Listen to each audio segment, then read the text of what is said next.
Yelak pe pang nyo de yup to bung au cha. Thế nhia lùng mây lan má bu bay yang nyong bay yong lan ad mà số tông nang như vậy đâu bé đâu khi chừng mây lâm lưng hayem lan na halana lùng mây lan de như siang tâm lắc chín như balan de request này nè especially đâu balcony mà má bu na halan ngọn nang ghi sẽ cháy nang đâu khi thế nhia lùng mây lan đâu bà hi như siang bu mây lắc yang sẽ yup to bu bay như balan de dong alan cháy nè tâm nang Mulan tanap may Taman yanji pa Jesu Krista Bubuda Hongle mong mayanga Ama kamlak china ausin pa ngonang ke Taman jamsa kawang mikti siwa hem loka Taman pa hem number 33 Hem number 33 Oh Christmas be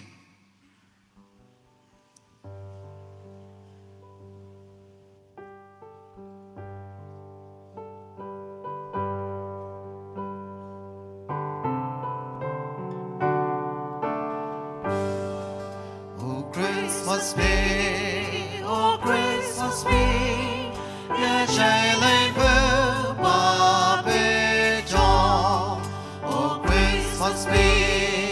oh Christmas be, yeah, chạy lấy bữa ba bê cho. Cho ấy hồng hiến và nghe say mê, ta ta như hát mong mây thầm nào.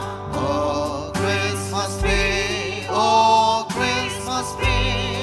yeah, chạy lấy bữa Christmas be. Oh Christmas be, oh Christmas be, nắng cao vắng mẹ bữa bay nào. Oh Christmas be, oh Christmas be, nắng cao vắng mẹ bữa bay nào. Lao vang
Hymn number 20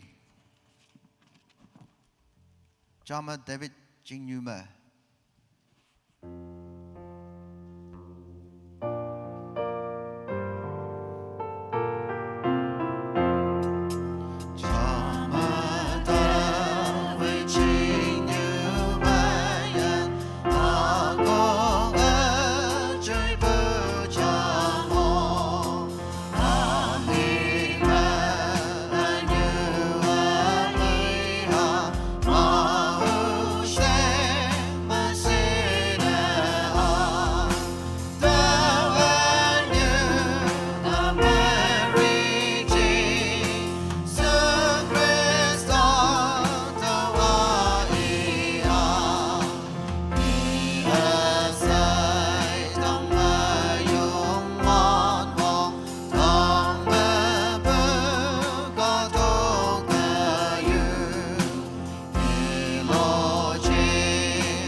Hymn number 28.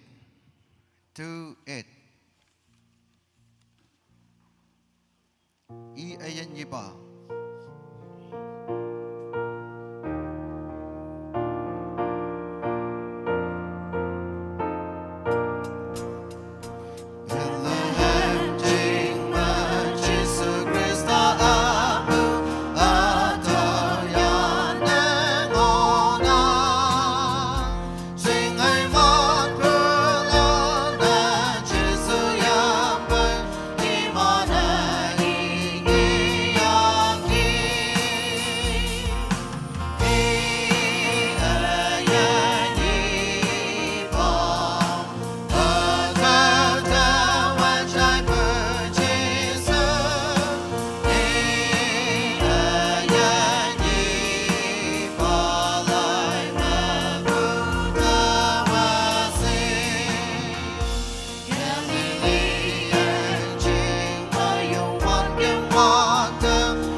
Hymn number 31.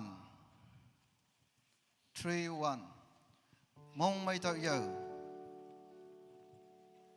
Hatulok po taman tuy kumang punimeng lak. Ep so punimeng kamatan mulan cham sayo nga.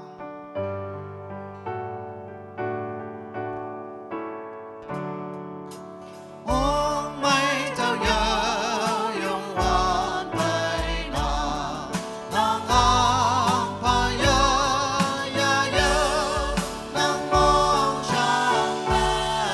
Mì Gõ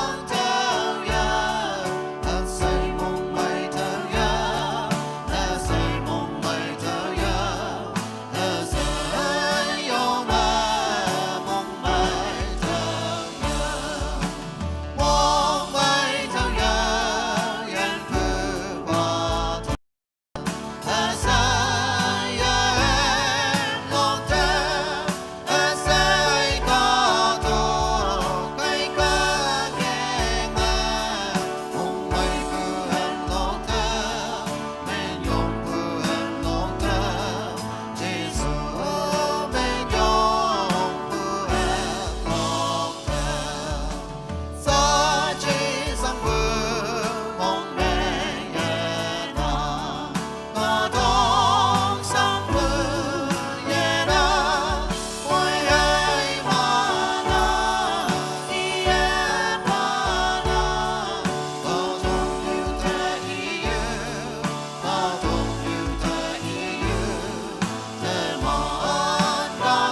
hangching tamante nahaja pu ngonang tamante natan nahaja fa ngonang hayanga wanglam lampua I faktang mengonang hayanga imina hakanyiglak yashanyali nyawlaipa atapa kawang akim yanangpu apa chingmai angpa sanyiglak I angching wi yalakpa chonglak I angching chinda chingmai mengolak sa me wange akim hipak nguya atingpa hayanga kakshupu me I wong angyanga David angpa nanleipa cha ne ia wanglam lamlak atapa yungwan pawe taulan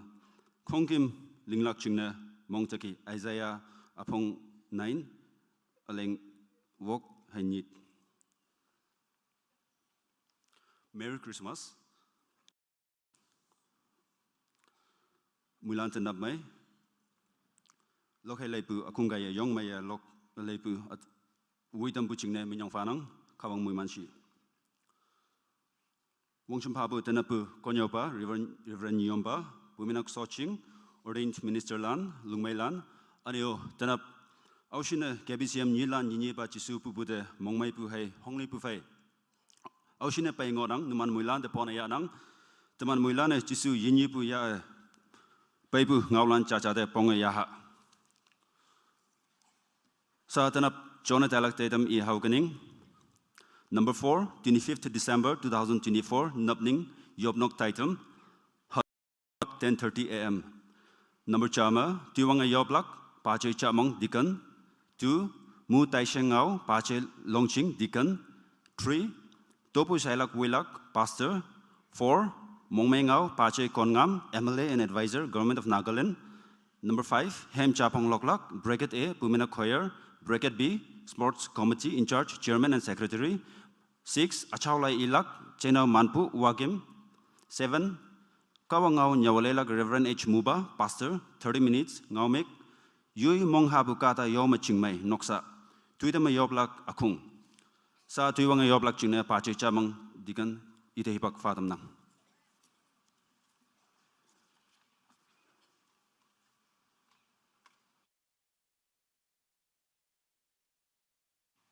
Kawang dia kuning. Haleluya. Haleluya. Moyeman pa, ayan pabu pa, wangtang acaw pa, ayan kawang upa. Tanap nang daminyong falak na se, piilang po nyinyu oyong, tamanda moyeman na tampu nanjing na se, tamana nang daminyong po pabuay. Atau pa taidam jingna se likeng lempeli syautan demu taidam tem yang yo patan buki taidam cape maca se ya apa ya menyas lem sebupa taidam samai bupa ma ya asodege kawang panang tem minyong pu fanang tanap hadam KBCM Kristalan taidam peli sebupa ciso kresa nang pupu Hatau pun ya alak kawang panang tiyo pakamlak cing nase aushin paye nang kamcing tatan kaya onge inanyay pupay shot yang ngonang wangdang kawang teman moy lana nang mupu moy man ya yalak cing nase nang teman te yoma ayang opa tanap teman colak cing nase tamapay pu taidem mo tay siya ngaw ipu mong may ngaw ipu Acaw lai ilak, hem kaya kawang ngau ya apailak, taidam lili temana cape maca secuna Taiwan de nang yaha acaw teman pai umangofa. Taidam me temana yahubu ngaumik, hatawe fenyanga, awi ba nang shausan ba nyom ba kaya.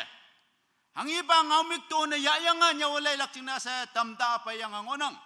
I ayano nang achonsi. Atau nyawalay po ngamik, teman caya po kaya, teman moy lana moy manja ya laksina sa nang sapsi angarong, teman pa umupa. Okay, tanap, teman cholak cingna sa tamapay po, taidam cape maca sa chona Taiwan de, nang yaha acaw, teman pa umupa o sa chona tailak taidam lilia, wangtang kawang nang yaksa da panpayang yopo pa nang mga yaw. Amen.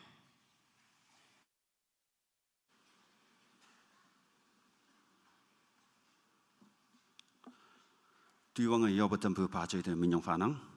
Item number 2, mu tai sheng ngao pacay longching dikan sa pacay de ipak fatam nang.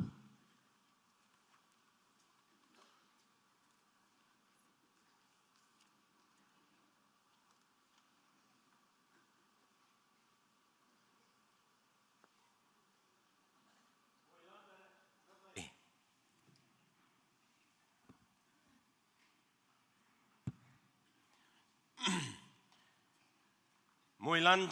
Jimbu Katalande Christmas kidding Moilande Merry Christmas ngau fa đâm năng Tume Jinde I Siang Bu 2024 Christmas Taidim Jongba Nyan Yu Nhi Ane Tenyi Bu Speaker Reverend Nyumba Ane Tuman phai mong may ngau ilak pa MLA Advisor Government of Nagaland yalak pa mong hume nyek pugi nang hayang noksa kadalan pay ok pujing niu yalak pa pumay nok ka mong may bu hayang minyong bu ngau chaya damnang hayang kunyak ay ayong lan hamba nau mai lan chui ayong lan eu sin tening bu wang biang no se bu mai 2024 wang biang ke ba tai dim Christmas mor yam eu sin bu kada pai ngoi de ke moi lan da pu mai no ka ponya bu mong mai ya bu ngau lan moi lan da chaya tam nang aniu tanya Pumay nok ke, sin paya pay bulan, mong may yabu, pone yabu pay jam se, mo yong may timang nang, tuba mo 2024 wang piang, mo himantam han bu na, mo ilan chuy ayong si mo ilan hiu. Tuba mo ya be ayang mo ma yu be ya tai lak jing ne bang ha de tu ngau pau dam nang aniu ami toman phai secretary ba changau bu ki ta dal lim ti mong nang au hiu ras na yam yang lak ya pe lak nang ching mai dam nang mo tau lak tau kai yong mai cha de wang sim hau bu phai wang sim pha bu phai tau ba hing hau hang sin ne mai ya ok lak hayang tau ba mo tening bu wang biang mo himan tam han bu cha se mo ilan minyong pha yop bu phai yalak pa tau ba mo chon nangang hau ya nangang hau se mo tai siang jimbu pang ha lande Christmas mong may bu ngaulan chaya damnang. Thank you.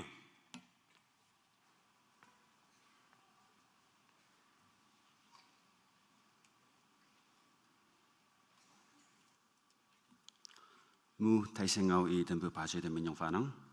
Item number 5, topu sailak wilak pastor sa nyom pada ipak fatam nang.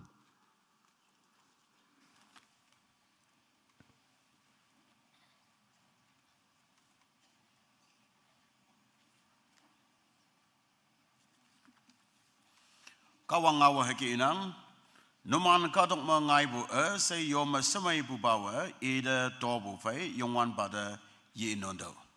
2024 hada Christmas. Nangai ninok te moi mana dambu yom semai bu bawa. Kawang de ye inon lakjene ya abai bu offerings. Hangsin akok tahan dege dau sausan balana nam no ya inlak. Aniu tenya kada pang bu jingne. Offering box te yahan okpa siyong se nokso nokong me anong among ong yang wanang hadolan jing na se teman vai volunteers lan kaya numan de nam no kem kolak tau khay me hadoba tobu nam no lak jing na sausan balanda volunteers lan de hibak ebna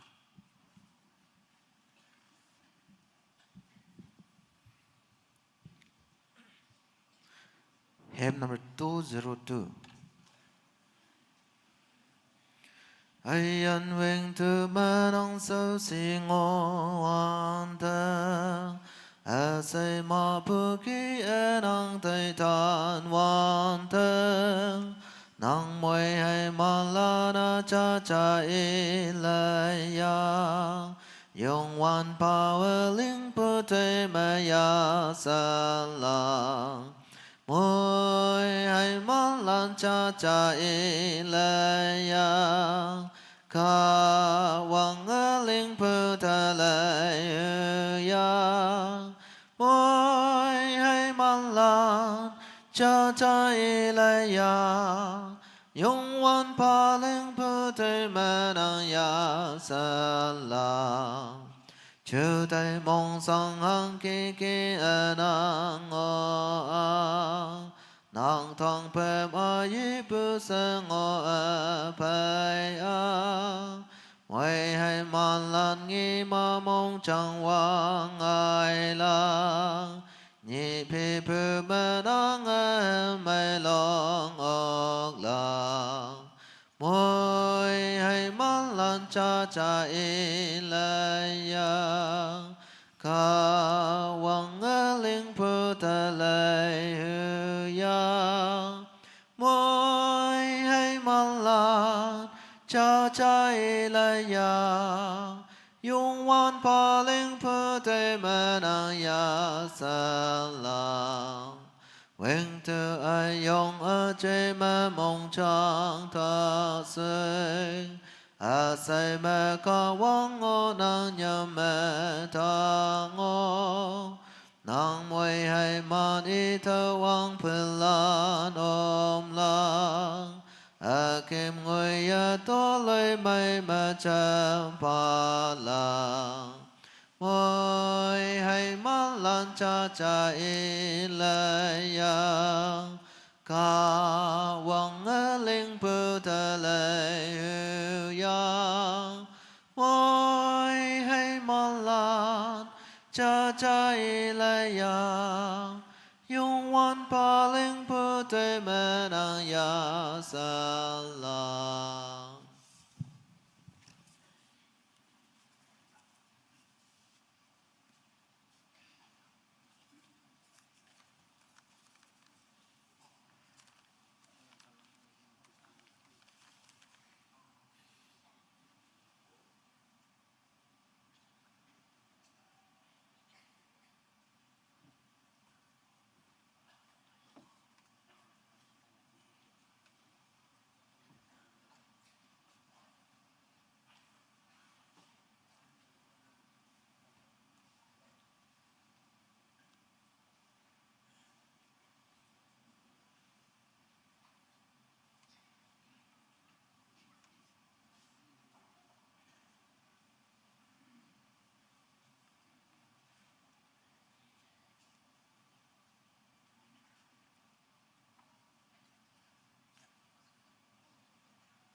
Christmas mong may tobu moi lana pau bungonang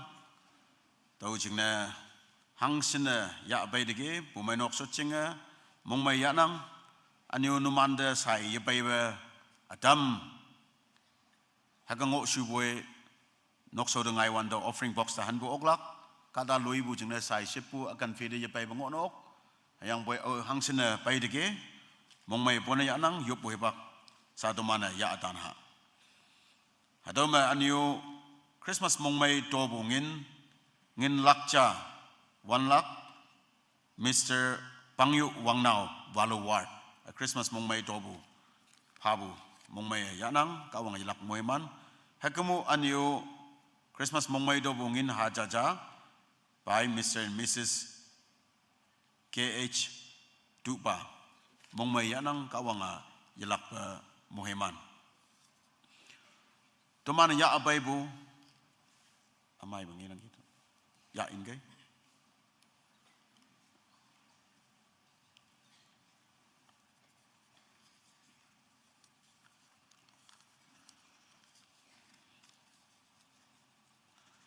tamana ya abay bu mong may tobu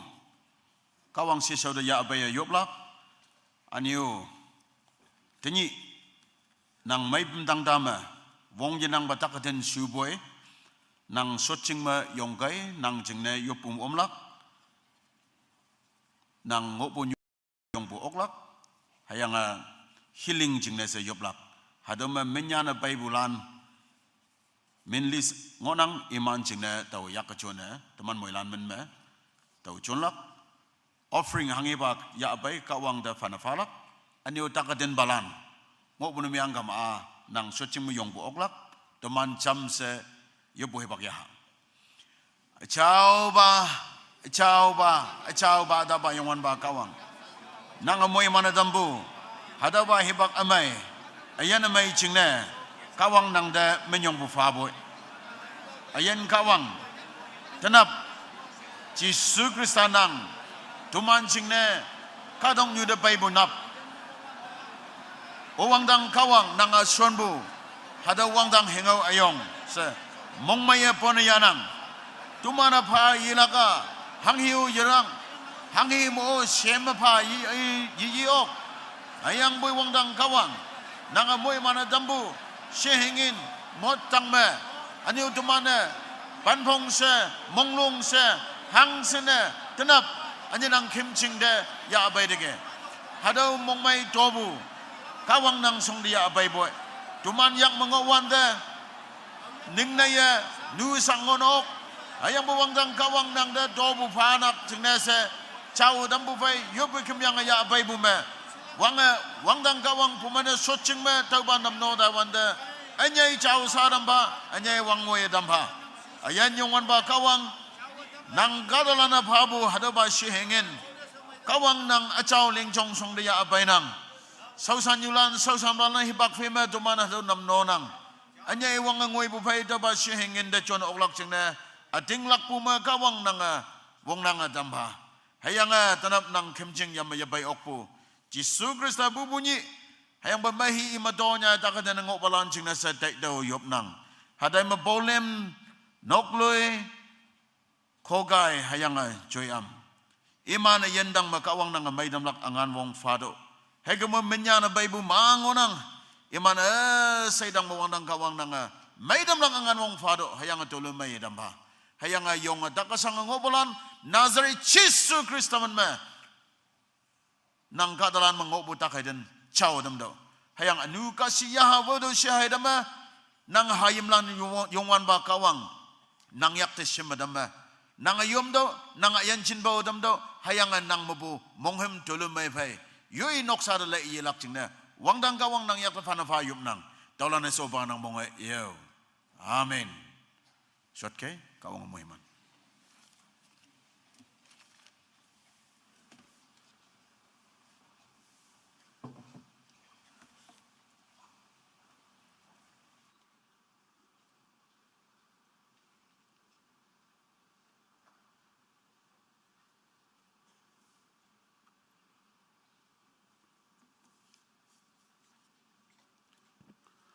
topu namano dampu ane takpalan chingne yoba dampu chingne Reverend Yomba de Minyong Fanang. Item number pili Mong Mai Ngau Pache Kongam MLA and Advisor Government of Nagaland Honorable Sir Nang Tehipak Fanang.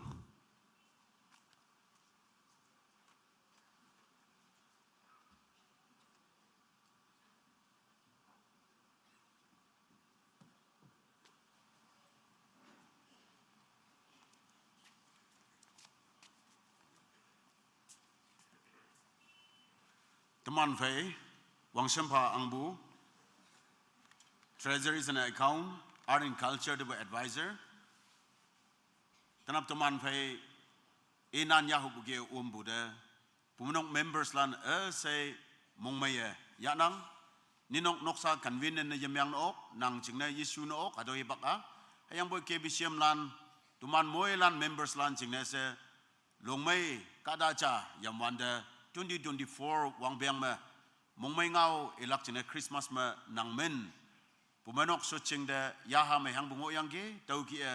nang de tongwan de mong ya bu ching ne yo ngom mong mai anbon ne ya nang hayang nang da phalak ching ne wang ngoi bu hang yo yanang hayang bu pumanok so ching nang hayang an no noksa nang ministry du so ching ne yo pum nang chao se tamana hingau ching habu ja Christmas men me panang.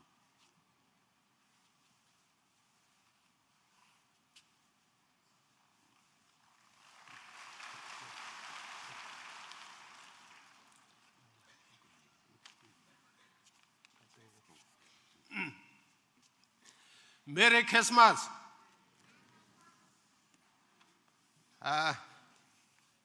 Hello pa, katong như Mong Mai Ngau na chi. Jesus Christ pu Mong Mai Ngau. Tanap pu Christmas. Por Kam Chong Palan, Pastor Montan Christian Amailan. Katong như Mong Mai Ngau na chi khay Jesus Christ pu Mong Mai Ngau khay tàu lai cha ha ke ekening. Luke chapter 2 verse 1 to 6. Luke apong yi aleng cha mo pu wok tengoye. Sa tàu pa nyi hay hipang me. Tàu ngai. Katong như say me. Sang tui min yan lakse. Kaisa Augustan. Me pu ngau lan yan. Hatawa Syria me. Korenen governor ne ngok wante awang pa minyan pu hipakya. Hayang say yui minyan lak ching na. Yui ching yu te yan. Hayang Galili me. Ngok pu Nazareth ching me pu Chusopo. David nokle me pu nemyang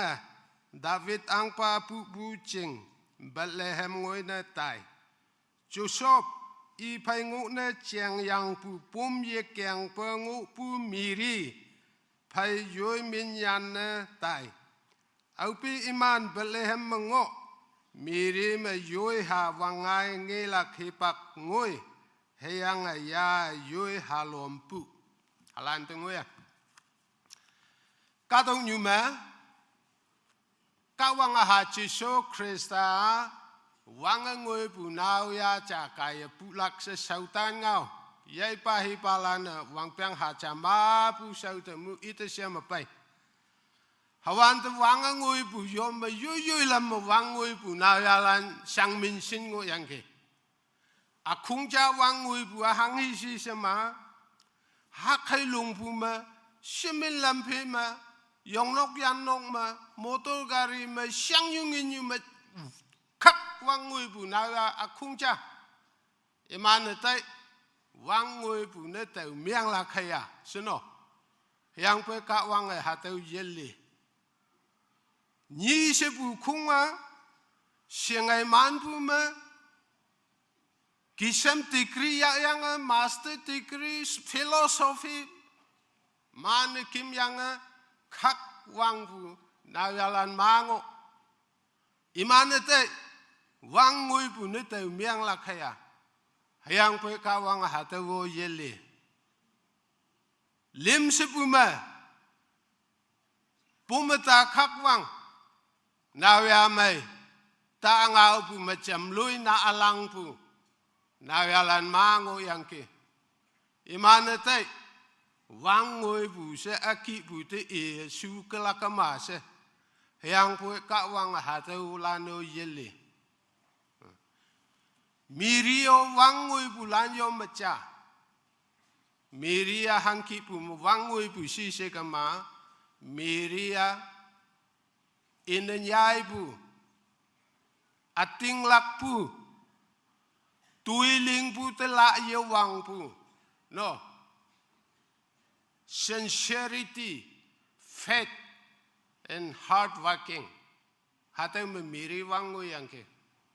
Jisu hatau le o ka wang hatau le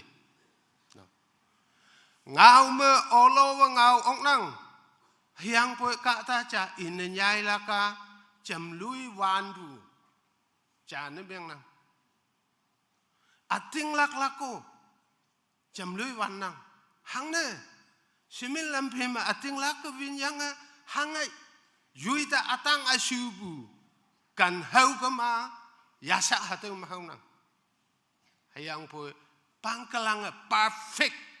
ating lak lak ching ne ka ta aha te cham lui wan bu chang nang ngau me tu man hard working si nang hiang po no hard working ka ta nim yang lak ching na cham lui wan nang au pe nang simil lam philing pai lak hiang po nang sam yu nang sam pau nang song mongok yang ling lak tui man so yang hama imanu che cham lak ma imanu che ling lak ma se tai pu chu tai hai pai lak hai ta wan te fel lai hanang yang po mi ri ma mi o ling lak ma se tai pu hang onang i sha ha ling lak ma no i tui ling pu ma ma thau pu i se mai kitchen carton ma tui ling pu i se man kitchen ma nok sa ma tui ling pu lan se au hi pe pian lai ni ye mai bu te na ya wang tang ma tang ka wang ngi ok lak li ok lak pa ne sincerity faith and hard working ngô pu mi ri chiang enang ha ka ngô pai wan ta wang tang song mok pa cha pa yang ai mi ri ta hang hi bi si mi ri ya ha cha ko nang pum ye kyang po ngai lak se wan ta ha ta wa hang ta hang ngao hang ki pu ngao se cham lui mong sang pu ngo a ting ting ha mi i pum ye kyang po ngai no Hawante Josopa hang hipaya pan mungo usi Josopa restless mongsang hang ne miri payan lak te mongsang puna aci iya mi kata ki nang puna aci te cheng miri pe hang ki yan lak no ata tengai ya tempe cheng yan lak ching na Joseph pa hatay tay. Hayang po Joseph mong sang buwa anya ina mong sang buwa hangi si siya kama iman wang lamma pongam pu naw yata akung chim yang long ship tui pu iman wang lam nungo hama te Joseph mong sang tay buwa iya kan na tay yang pay miri te katalan chim yang long ship tui pu imi ka hang ka ngilak no inama hang ka chailak pongam hang na ipa yenang bu now ngai ka ma pongam bu sekone yang lakai miria lakai miri ta akung chim yang long ship tui lak ta yang Joshua restless mong sang bu yapan mungo yang ke hayang poi hakengu wante miri tang te ngayang pai ka wang song mok pa mu ngayang Joseph te Joseph nang nyamata te miri nok te pai lak te nyamata te miri na nok te vui pai te nang seko nyu ne miri na tan na ha pu lak hayang e te jisu similak wang lam lampu ka tong nyu wang lam lampu e phak tang ma pai la ka cha se yang phai manaksi Joseph achang ha mong tuloi mai miri vui pai e se kone myang hakengu pu cuma saat yang pu Bible mengu pu kia sansis yaklak otra cangai gamen mepu sansis yakna Nazareth mepu Bethlehem ngoina 3 days walking distance hame miria now pailak hipak paibyang okay chusopyo iyang kimiri te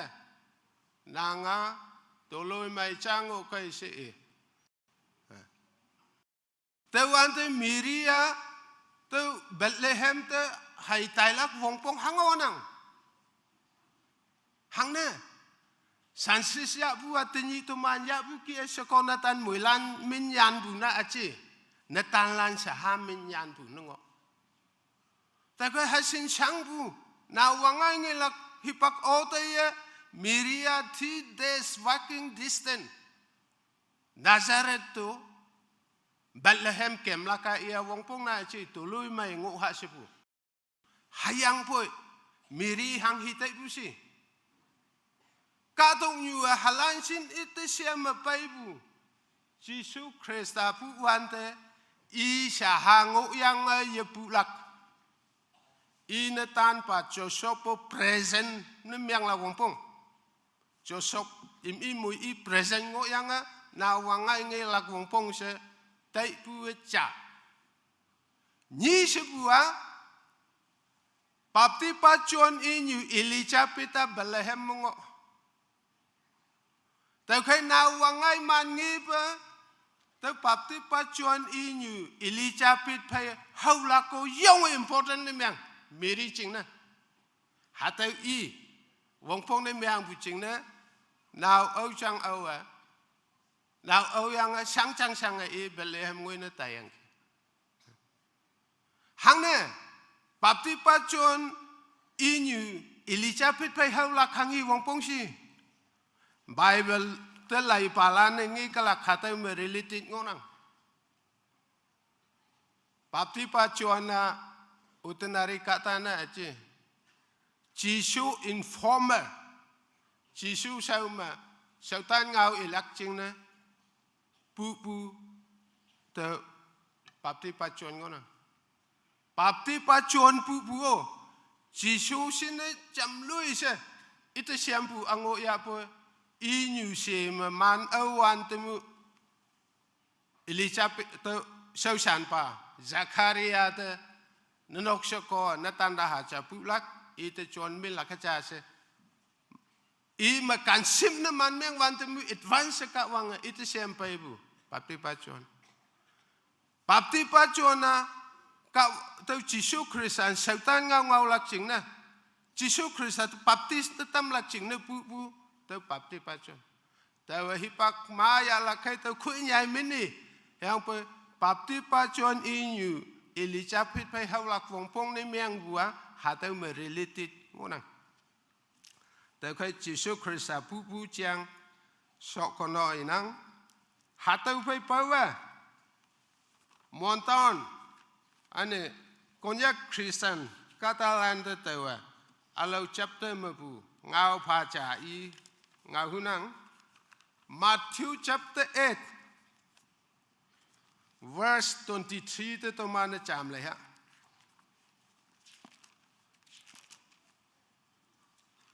mayang hipang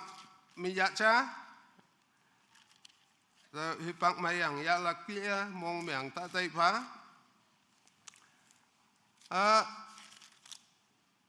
Matthew 8:23 mà au pi chỉ su li sang cha ta ong i pin lan i phai ta voi mok si yang ching ma wai si wang kha ayong ngai teu kai li sang yang mong ma hama ngo hayang poi chỉ su si ngo imana i tang ta pai hayang i ta luye i yung wan pa toman yan pa toman mak puat ia iman ti i ating lak pu chiang hangu palan noman hang nan yampu tau pai ma i lau yong hayang wang yang hay yang ching te ti ngao hayang yong yong ving kata lana yasana haki hatawa hangki pu kata hangching na wang yang hai yang ching o i te chai nang ki Krisana mailan Pumenok sausan pa sausan yulan Krisana mailan tawa hatau kanting hang ne ipsi Toman confuse ne tam yang ha Toman wong pong ne miang wanta hatau wong pong lan lak ching na kawang tu yom nang Toman takai sang bu ya pan mungu wanta mai tam pa se yom nang mai yang phai ma kawang tu min yong pa bu toman yom ma usin ngo ya pe cha ma te ha tu seu lan yang phai ma min yong pa yop pu usin ngo ya pe sem pa sina ango nang pe sa tau ibu lai ma lai tau iman ma ne wong wan ta yung wan pa to man yan pa to man ma ne wong pu iman yang ke last sentence te lai tau iman yan yang pai ma ha te wa hang hi ka ta si wang yang hai yang ching yo yu ngau chai nang ke totally confused Iman yan pa se yang ching ma ma ni wan te yan pa se ilang na yung wan pa to man yan pa se wang pa sentence ma yan yang pai ma hatu hang ki pu kata si wang yang hai yang ching o i ngau chai nang ki Trisan amai na jirong o pu kata ne meng ma ating ma ka wang mu min yong pa pu si yo pa pu nyui ma hang ki pu kata si lo to ke mon tan ngo pu Trisan amai lan to mana hatu ya phan mi yong o lak ching na tao cần tiếng tao à cái y không nào nhị sẽ bù mà Matthew 11:1 to 6 mu weekending au pi chỉ xua yui pin lan pan men nhị te lam pi li ching na ya walaya tim mà so y tao pan yui tao yang nay con ngũ pu ching sâu lát yan te con nhiều lát ching na tai au pi pap ti pa chon kap nok ngũ yang Kresa ling pu tui sâu chiang chai ia yui pen atam suan na heketong pai na ngũ pu wa nang haya yechima to mana alau cha ching na tan laksi hawan te chi sua iman te cha ni tai tau hayang a chuan te itau nang a hang hi chai hayang a ngi ming mau palan ngi pu ok ya phai palan kiem ma ok ngon palan chawatam na pan palan chai li palan yang ne tam hayang a sang a pong palan te pungao amai yau hayang a aching na yening nai palan hang sin mong melak bapti pa chona utunari kata na je hami tayo iyang ke Jisu sautan ngau lak ching na Jisu informer na pu kata cha Jisu te papo iti tampiang yang wan weng cheng ma Jisu pai lak chiang o i nyau kiem piang hiang poi akim na i hang na miang si Jisu kata mai tampu Jisu ya san ya li tuiling pu chiang au pe cha ya pe i song son palan son yang Jisu te tong pu sa te i yang ke pai lak ching na tan bua nang haya to mana ani alau cha ching na tan lak si pap te pa chon song son palan pai Jisu te tong pu wan te Jisu chan pu sa te i yang pu ming mau palan ngi na tam na pan palan chai na tam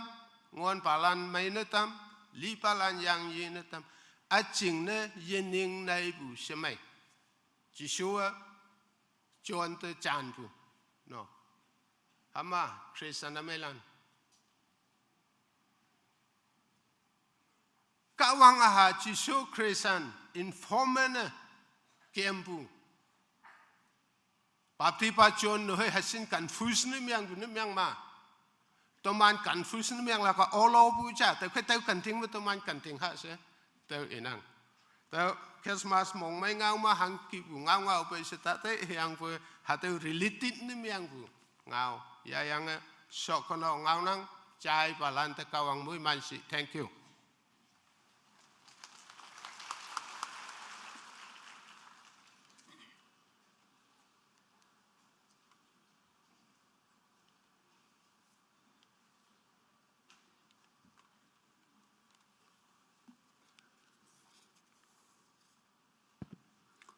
Hadome signatum pungaucha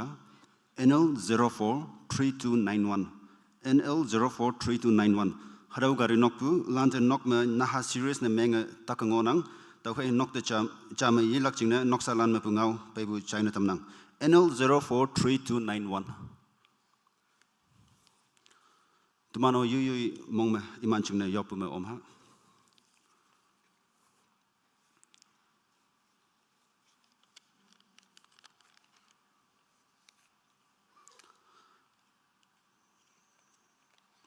Program munghem fabukia mongmengau I tempu paje kongam MLA and Advisor Government of Nagaland ide minyong fanang to fecham se ikai mongmai top rupees 50,000 fangonang. Thank you sir nang ayenai noksa de kawang yalakpa muimanshi. Item number 5 Hem chapong loklak bracket A pumena khoyer sa pumena khoyer hi bak fatam nang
Brigade B Sports Committee in charge Chairman and Secretary sa Sports Committee tayo pagfatam na.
Kawang miktisi watama hemling amai lokatampu pumino choir hey sports committee taminyong fanang kawang muimansi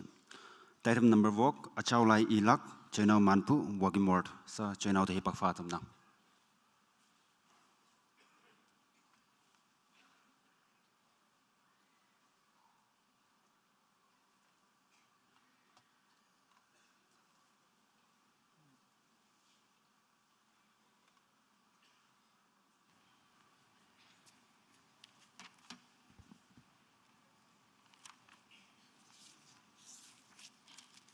Mulan den mai tenop tawai taman phai ilak lai Isaiah apong tengah menit aleng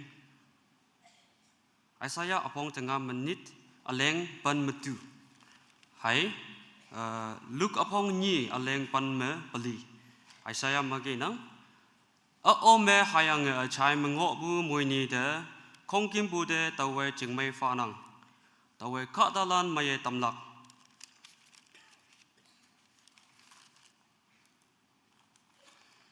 Ane Luke magi nang Luke afong ni aleng pan me beli Ata pa me kawang te mekti siwa hayang ka tok như ma yoi mong ha bu ka ta yo me jing mai Adawa kawang ngau ibu ba hayang chai bulan de kawang moi man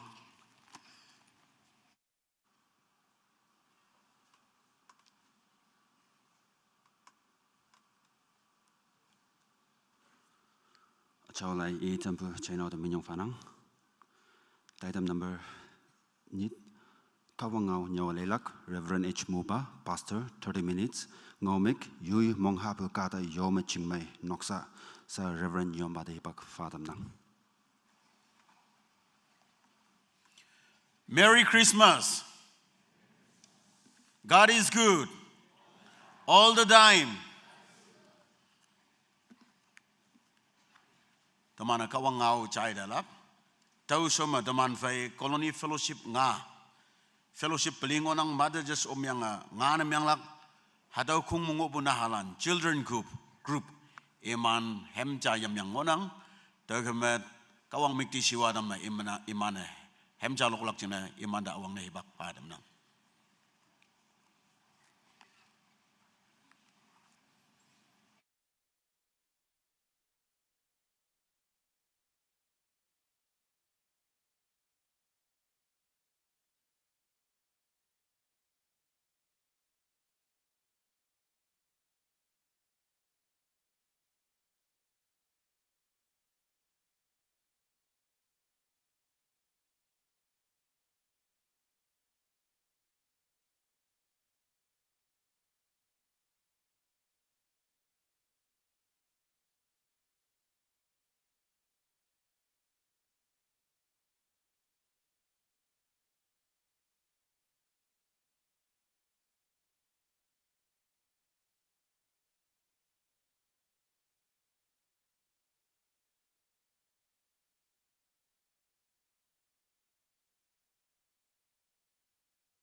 Kawang mikti siwa dame hemlok dambu nahalande mongmaya nang hayang namno dambu koloni lepe mu Sunday school teachers lan hayang hem nyolai dambu lande minyong bu fabu tau China damnang hibak ma nahalana tau ki lok lai bu ngai galang ngoi galak hibak ma amai huya children queer si bu myang gamanyu balana sangyak ka sonya o sa tau China damnang hayang tau pa khunga lai banda school kari ya da ya yibu kung langki bu cengok nang bu haka suan sesa suan lang na jiba yu ya pai dok yang anu yu ya ye lang ne se yu yin the responsible ya manok pu hebak cha mangonang hayang boy nam noa pau te ka oyen na te ni bu hem mai lok tam de ki mong mai bungaw lan China dam nang new balando minyong bu fanang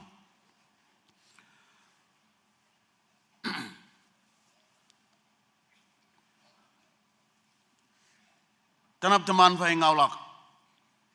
ngau meka yui mong habu kata yoma chingmai hayang a special focus lemang lak a home noksa hadang onang hipak chama kata cha I nokso ma pe dai lak jingne se e dai hayang a I tau pe Tayang ge hayang hadau pi chong ngai bu I nok so ma wang he katwanda wang sim daulak jingne yo onga hadau pi nyu sim phang ma tulu mai ngolak jingne se tai bu phai hadau pi tayang ge sina oba hadau 3 pi tayak bai tayang hadau ge I haka ang wanda hadau pi Achinga chong ngai hayang hadau phau ngai bua ayak o anu ngon ngai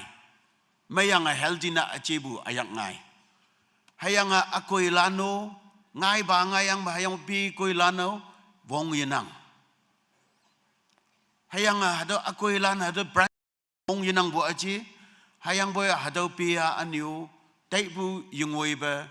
nokpu ba taibu gi achibe hadau pia ninga kuima lima yang ge weathered hayang hadau hang ngai bu si wande ia in the first place hadau pi dayang ia hipak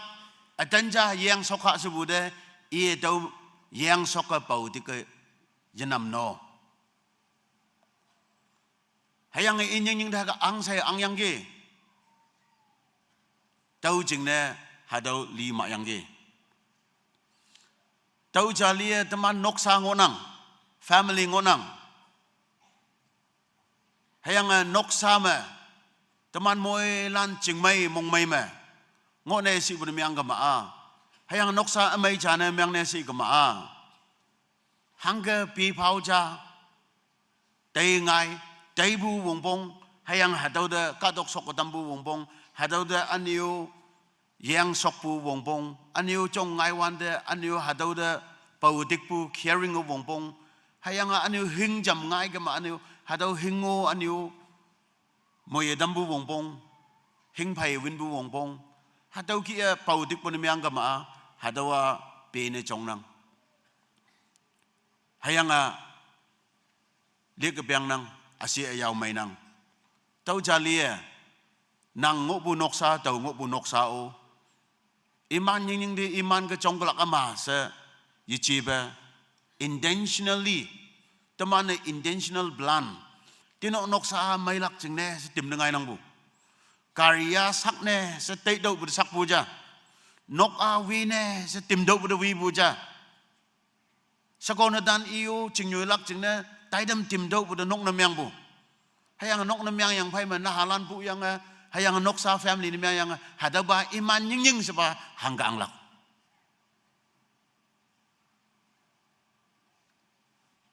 tau jingne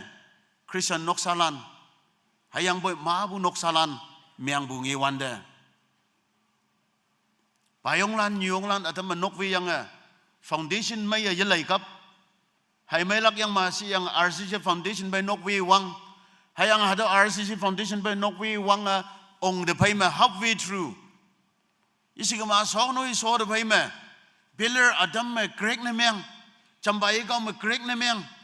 hado meng wanda anu read halai na meng yang semin blaster lam masok yang kon do rong pho do anu do kan me grek na meng mu cham ngo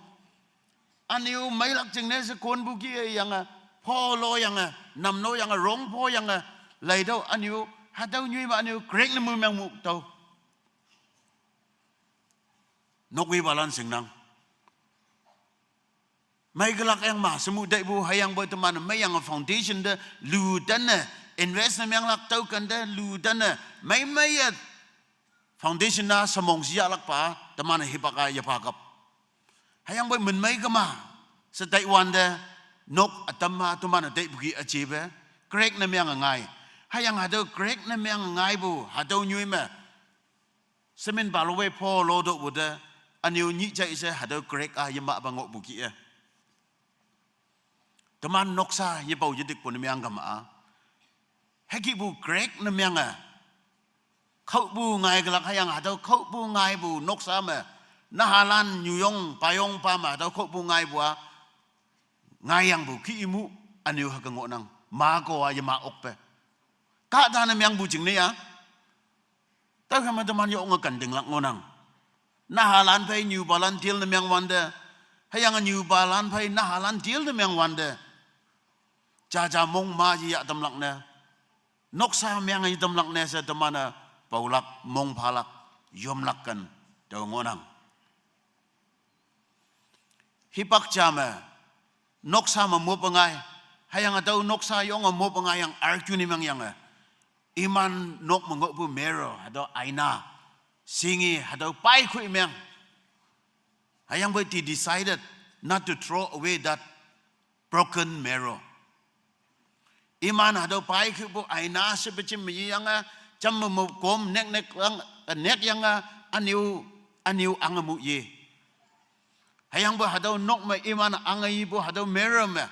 grek ne myang khu yang ngok bu pai khu ngok bu hado angai yi bu jaba au bu iman hado ba singi de la ya ba lai wan de I pumma pai khu isa nginang hado mirror me reflect ne myang bu chamba lai do tau ki mu ngai I lai do tau ki bu ngai iman noksa lai wanda hado mirror ngo yang ge hayang every time they look at that mirror they admit their weaknesses shortcoming ai ama yawang bu ngo nang tinok noksa ma tau yawang yungui bu ka da hado ki aina ma asi lan se yamai okpu ki pai khu yang pai ma tau lan se mai yang I okpu ki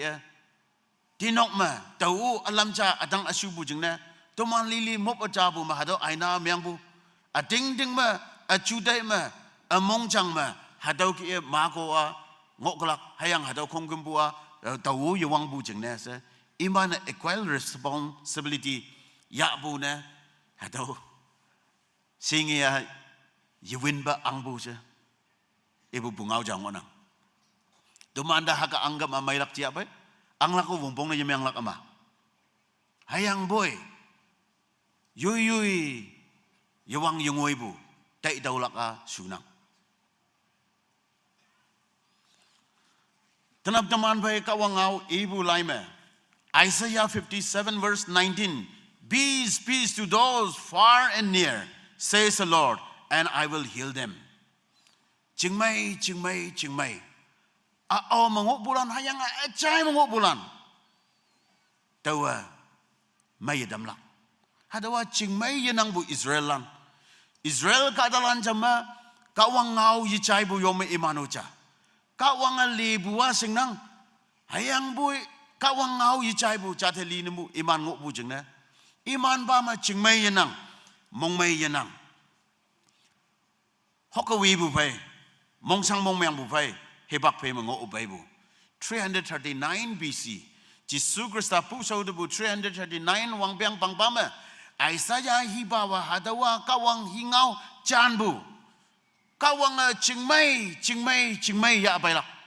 hayang I kaya numan saat disnem yang koye ngobu pai koye ngobu hadau say chingmai na yang damla healing no restoration hadau kaya numan da chingmai bai la hadau yang gi and those who are near and far kawang song mongok bu ahi tomana tai lang na tani o kawang song mongok bu so o bulana kawang sing bulan ya meni sepu yang bulan sa tomana tai nang ciklak kawang bay so o bulan na hadaulan mongok kelak ama hayang boy kawang sing bu kadalan saha jing ne tanapa yici Jisu Kristus yang bulan saha jing ne sa yici hayang boy hadau jing mai hayang jing mai hadawa for those who are near as well as for those who are far away even tanapay Christmas mo halak jing ne bay bu yup nong shu bulan nong ngok kolak yang hayang ma bu hibak ma kem jing ma bu hayang kawang ma bu pumainong ma bu ninok ayong chai ngok nang bay hayang boy tenap kawang ngau ibua hadau mai dam lak pa jing mai ya bai lak pa nang jing no si nang bu hayang ni chai yop nok bai ngok bu di kon lan jing no pastor ba a jing no hayang ni chai every Sunday mu bulan tuman moi lan jing no hayang boy tenap hai bai bu ba jing no hayang yop nok de yip bai be ngok bu online man lai nang bai tak tai din dai ya pai yok pa tanapu numan jing no hadau jing mai ya pai bu ngonang hayang Luke chapter 2 verse 14 me hadau chan bu ada dangai Jisu Kristus e kadok nyuda tinyi bu ga ya hadau ada dangai yang ge e mong ha bu yoma jing mai kawang anu nang bu yang kada nyu hada kan bu yang hayang kada nyu halan i kan bu hayem lan hada anu bu mong le bayi bu yang ma i mong ha bu ya hayang hada i mong ha bu lan favor i mong ha bu lan dang mahangi jengmai bis tau kai ma anu bu mong le ba teman moi lan jengmai ang ba song de le i lak yang hayang i mong ha bu nok na ni nok om yang ti nok om men yang gai hayang hatau ma jing mai ngok yang jing mai ating ba ka wang ma bu pai nang au ba de mana noksa si ya ba noksa si ka ma khong de anyu ma bu noksa khong de a choi ha ki tai lak bong bong hayang au ba noksa myang ya ba khong de o ya mai lak tau jing ne sociological perspective ma noksa a little society ngok nang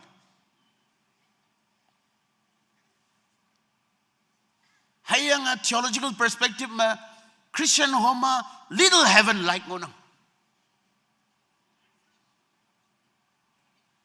noksa mai ga ma the larger world is good noksa myang bon myang the whole world no siyong bo picture myang nang tau jing ne teman noksa dau ading lak nang kawangan noksa a divine institution yongwan ba nok a yuwi bun myang ka ma nok wi balan hebak bin bu jajang ja sa Psalms 127 mi ibu hayang hadau nok a yongwan ba we na dam lak yongwan ba wa wanglam lam na dam lak hayang tau ki kawanga ninok ma ang ba na myang ngobu God-centered home and family na miyang gama. Hadawa as good as sanctuary, holy, as good as church. So your home become a little church. Hayang kawang ataw yahu bungonang. Achaw noksa kawang taw ganda teman pay na tamhunang. Taw kema ninok noksa kawang among habo achaw noksa jana tinyi bu Christmas me kawang nge okya yenge oklang namyang bu namyang kama tinyi chingmai ya apai bu kawang teman anu mo bu mong labi song de lai bu namyang kama o mong odo achai mong odo hayang ba hadaw chingmai ya moi lan da phalak sina tau kema kawang mabu chingmai hangai ba Jisu Krista e ayan kaya ya abai tau ba to mana ya hama noksa ma kan bu phai ina nyai bu phai isi bu phai ya ha anu hayanga teman phai hanyak pu tui sau kai noksa a miang nang hayang boy Jisu Kristus to mana ya bu ne miang ka ma hatau kan me ching mai ling lak ta moi lan sang nyak nang hayang hatau ching mai ling bu ka da mohiman ayong tau lak mission tui ling bu si wanda the missional basement ninok noksa ngonang mission tui ling bu akong wang bo ninok noksa hayang ato mana mi ka dong yudo konyo ngona taibu the good news hayang the peace of Christ Jisu Kristus punga omay pongo tambua basement na ninok hayang ninok noksa mangobu ching mai hay pani bu kai tau jing na ninok noksa kawang mikti siwa tamlak jing na se pumai nok soching mission duiling lak jing na wongpong myang bu ki e ninok noksa ka dong yu akan fema mission dui so ling lak jing na o achong ngonang aching ngonang tau ka ma hado noksa nu sakal to mana yang lakyang akimna ninok noksa aching mai nyu ne myang ya hayang aching mai nyu ne yalak pangolak jing na yopu nok ne myang lak wongpong hayang a morning evening devotion to mana ya apai bo hado yefan ba ngolak wongpong hayang a Bible reading scripture reading hado ngolak wongpong hayang a kawang ninok noksa ma hotan sender ne angak hado kaya chingmai noksama ngailak hayang conflicts unavoidable ni jai is a misunderstanding ngai nang China Obama sokona dan Bama dai yi shaibu chu dai ma hado ki bu ngai nang hayang boy quickly hado resolve myang lak bongbong wang he manip chingmai ling lak bongbong hebak len na yidamba hado resolve myang lak bongbong tau kema noksama awang na myang win bana nang myang lak chia awang na chingmai ling bana nang myang lak chia hayang moilan to mana hado kan mai dam ya bun myang kama chingmai noksam ngolak hayang nino noksa wang dang angjing to man majingi hayang boy wang dang angjing lia nino noksa ngolak bongbong hangjing ne Jisu Kristus hado chingmai ngaulan ya apai bongonang kawang ngau chai bo asai de muhiman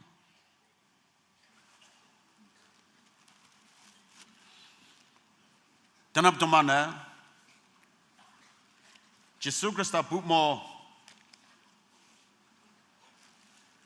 tau batama na halak yang kang yang apalak jingne si wanda kada haja ban dok bu de doktor namno bua akan jama sebang mai sengok bu jingne hangga mai lak pa lamma hado ma wongsop phai anio mai om yang noman ngai wanda taulak hayang boy moilan min ma hado ma wongsop ngonang hado da tau chona yoplak ninok ma wonga ma ngoklak mai ma ngoklak hayang boy tomana nyi chai ha hang bu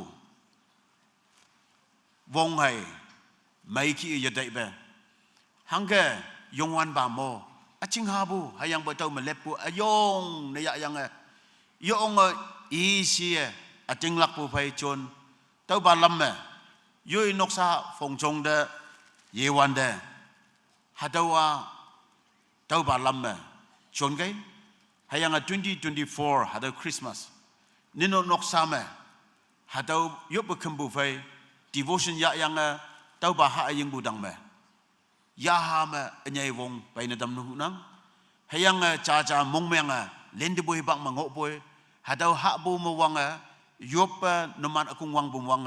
cha cha ra amyang David bu phai reconciliation hayang forgiveness noksa ma hayang chingmai mong mai manoman noksa ngone dam hu nang hayang niman noksa mango bu hadaw chingmai Jisu Kristus ma tau bu hadaw chingmai yubi chingsim lando o lepu amena myang atam gai tau yupu bak ya kaning Acau ba ada ba yung wan ba kawang Christmas ma bayang ge hayang ma lien de ge 2024 hadaw ba Jisu Kristus nang pu mo hadaw taidam tumanda yalak pemui mantam bajeng na semenyong fa boy ine yo okpu kadong nyuma tumana ngo nang hayang bewang dang kawang nang da jeng lak nang tumanda ngaiwang bu 2025 Christmas so ngene tam kelak se hayang boy tawang ngoi kelak pa he ngonang tanyi teman yang mengok bu ba hada ba Christmas hada nyi jeng na kawang nang da menyong bu fa boy hayang nang apa bu hada hebak amai ma wang dang hengau ayong na jingmai angha sun bu hada Jisu Krista bu manok so jinga bon ya nang hayang nyulom balom teman se hada jingmai ang ba bu mong mai ya boy hayang hada mo teman ha dalak hayang ayoy noksa mayo pakim yang nam no dalak apa ya chao angan bong umbung ofang hadaw ha bu ying bu me nam no dai wanda mai fai sailak yisulak hango atam cha amyang ngai na dadam nang mo he mana dambu Christmas mo tamhan bu na myang adam phao se wangdang ka wang nang minyong phan fa yup nang dolana sopa nang mongai yeu amen kawang mo man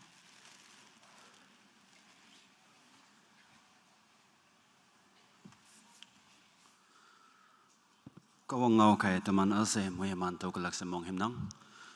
nyawa tampu reverend nyompa nang ayinai tuisau ta yalak pa kawang moye manchi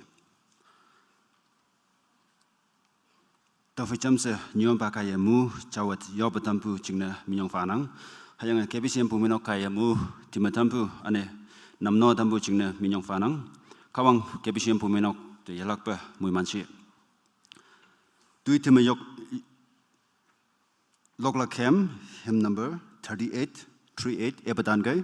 those are Metia, Chonetalak, Taidami Haukening. Number 5, 25th December 2024, Anpong, Yopnok Taitam, Hadle 4 p.m. Tuwang Yoplak, Numa, Chuimei, Saushan Yu, Achaulai Ilak, Jainau Hontai, Tamnan Ward, Hem Chapong Loklak, Bracket A, Good News Committee in charge, Chairman and Secretary, Bracket B, Nyanau Pomei Chingai, Kawangau Nyawalelak, Reverend Yangpong, retired pastor, 25 minutes, Ngaumek, Yui Mongha Bukata Yoma Chingmei, Pumainok, Tuiteme Yoblak, Akung. Episoma Mulan, Taman Mulan Cham se Yonganoka.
program number 8 tu ti me yoblak akung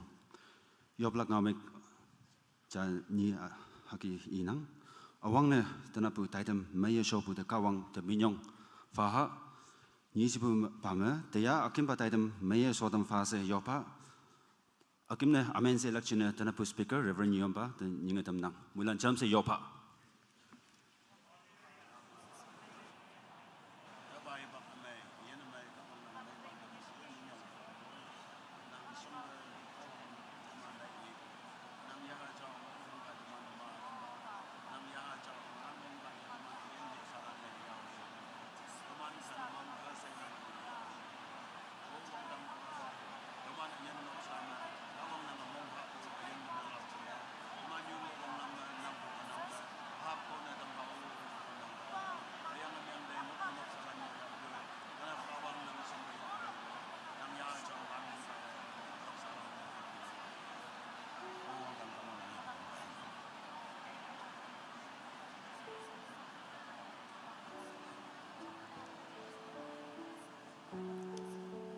Kadok nyu de chingmai ang babu bunyi.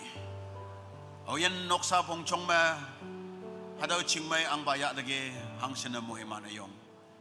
Ayang ba oyen noksa pong chong ma yalak pa hadaw ba chingmai yanang tila bu mo po chopu fay ma bu ya fan ma yalak pungo nang gaa. Kawang nang yalak pa hadaw noksa pong chong hayang nyulom balom da nang ngawo dampa.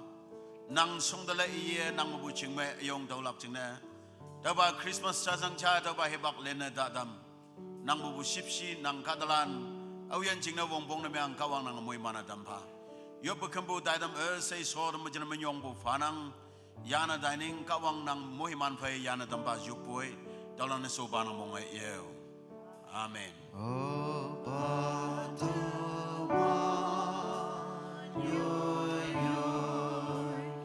nokte man tai ban oi man ba cheng hai che bu na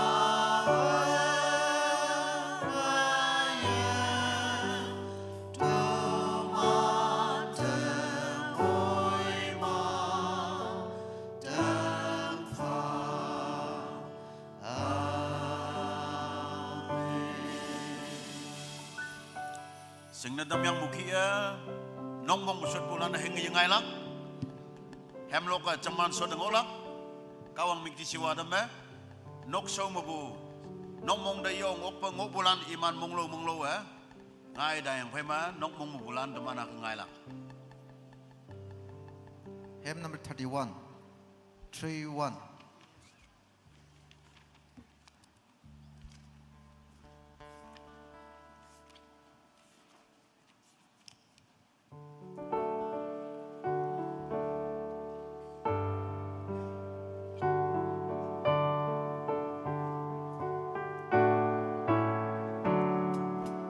Phong mây theo dao dòng hoàn bề nào nàng lang ba ya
number 19.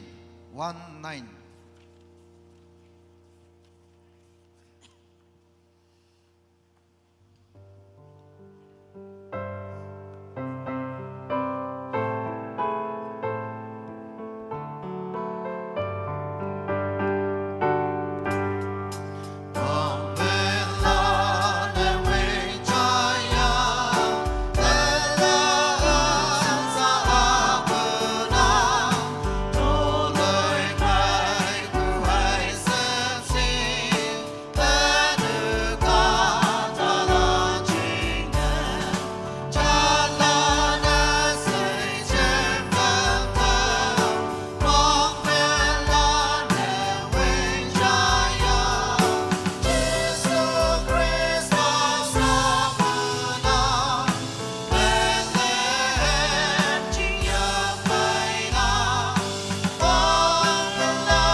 Yakchai, hymn number 20.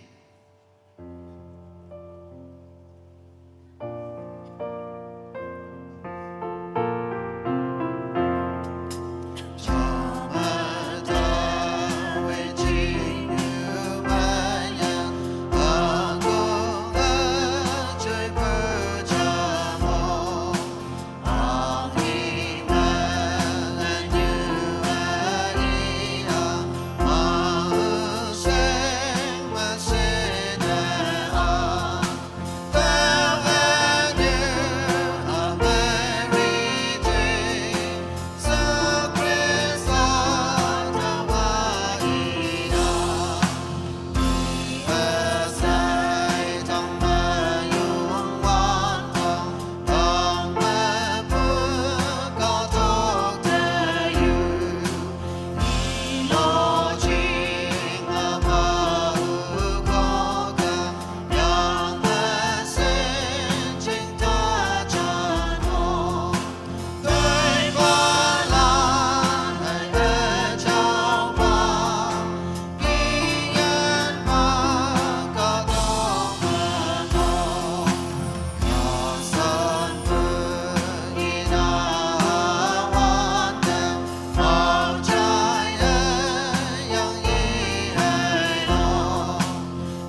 26.